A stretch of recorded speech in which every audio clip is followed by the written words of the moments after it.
We'll start with Wes. Omari, so many offenses these days really, they spread it out and they kind of come at you with tempo and throw it a bunch. When you go up against a team like a Kentucky that kind of plays a little more old school and just kind of runs it at you, as a defensive lineman, do you enjoy that? I would say it's better to go against a team like that because it slows the game down for you because we're so used to practicing against the tempo, playing against tempo teams this season. So I would say that it's just it's all right, but it still like allows us. I would say might be an advantage towards us because it still allows us to just focus on the little details and just look at something in formations before we actually like get lined up and play a snap. Jimmy. Tennessee's got 70 tackles for losses, and I wonder from your perspective, how important do you think tackles for losses are? And is that one of the first stats that you look at after a game? I think tackle for losses is a big part of this defense as a whole unit. We look at that and we just, because if we're tackling players on their side of line of scrimmage, it just shows that we're creating havoc and we're playing on their side of the ball. And that's what our coaches want us to do, and that's what this team wants to do as a unit, as a defensive unit. And I think it's just a big accomplishment for us to have the number of tackles for loss, and we just have to keep improving throughout the rest of the season. Do you look at that stat after the game? Yes, they let us know those stats after the game, and it's just amazing that we have that, and we just got to keep improving. Ben. What has Rodney Garner meant to you in your game, and what's the biggest area of your game that you've seen improve this year? Mm-hmm. For me, Coach Garner, I would say he's just pushing me to play with a better pad level and play just a better pad level and just more vertical off the ball. And I think that's something, like I said before, he's pushed me since spring, and I think it's improving. It's not where I want it to be, or it's not where he wants it to be, but it shows that it's improving. It shows that I'm working on it, and I think it's going to keep getting better. Vince. Mars, Matt Butler's playing at a pretty high level. Can you talk about some of the specifics and how he impacts his teammates, including you?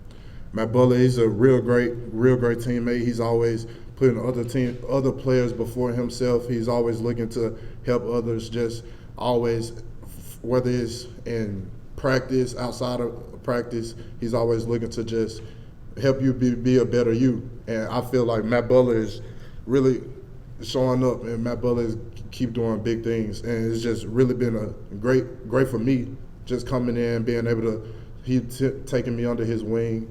It was just really good. It's been really good for me. And I think he's going to keep improving and keep doing what he's doing. Patrick. Mark, kind of following up on that, Coach Banks said that Butler is a relentless worker. Have you kind of seen that, just the way he works and prepares during the week to play like he does on Saturday?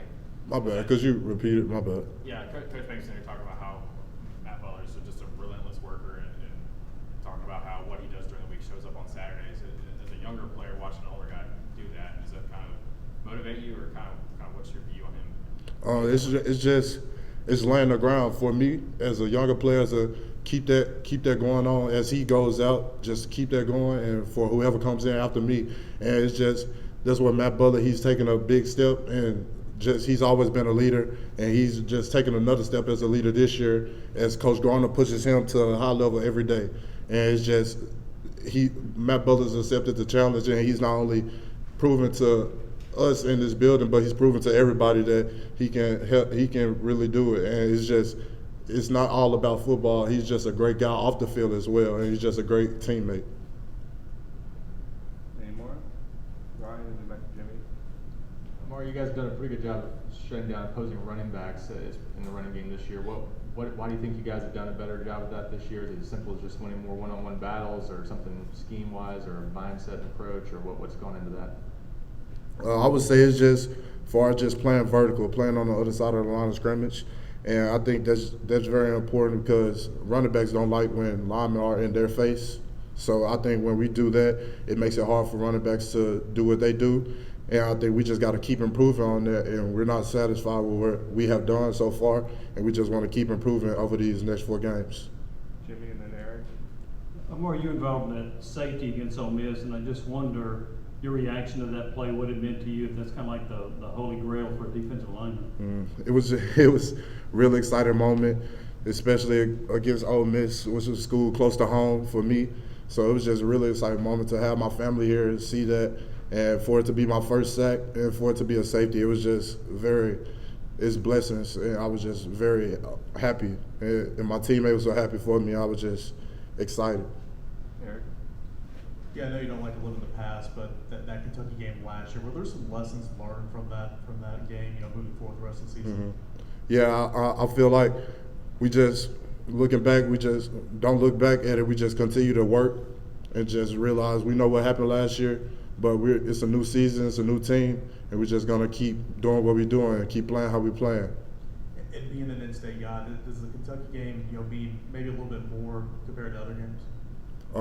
I feel like every game, every week is a big week. And I mean, it's a battle every week, and this is just another battle this upcoming weekend. We know it's going to be a really good test for us to show where we are, and we're ready to accept the challenge. Back and back. Are there certain situations in games or against certain players, types of players, where you guys are not trying to play vertically and play more laterally along the line? Well, I mean, of course, we have different schemes and stuff like that, but it's all about if you plan more horizontally, you still have to. If you play horizontal first, you still have to get vertical. So it's all you're playing vertical regardless if you step horizontal first or just vertical right off the snap. All right, time for one more if anyone wants that. All right, thanks, Omari. Appreciate it. Yep, appreciate it.